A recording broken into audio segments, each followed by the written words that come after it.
Hey, it's Clay, and this will be a video chart on ticker symbol CVM. We will take a look at the 30-minute time frame. Real quick, what do I mean by 30-minute in case maybe you're new to charts?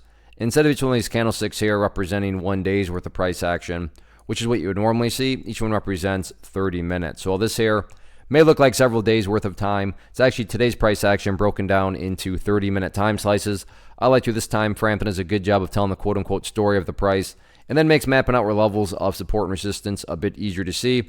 I don't mean to state the obvious, but I will anyways. Monster movement today, not only from the price action perspective, but you look down at the volume and well above average volume today. And then you look at the final 30 minutes right there, and you can see that is where the majority of the volume really came surging in. So a lot of eyeballs going to be watching this one tomorrow on Tuesday. So let's map out areas of support and resistance going forward.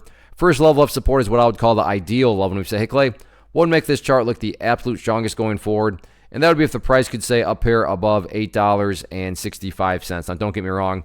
If the price falls below $8.65, I'm not saying the entire chart's destroyed or ruined or anything like that. But yeah, if the price could manage to stay up above that level, that would definitely be a massive sign of power going forward.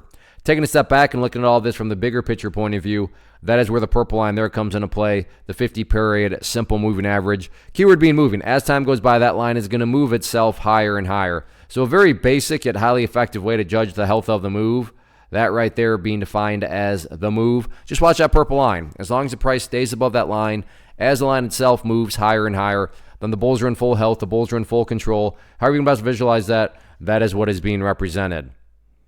Again, yeah, staying above 865 would be great, but watch that purple line, and that'll make life just easiest and most straightforward to gauge the health of things. Now, what about levels of resistance going forward?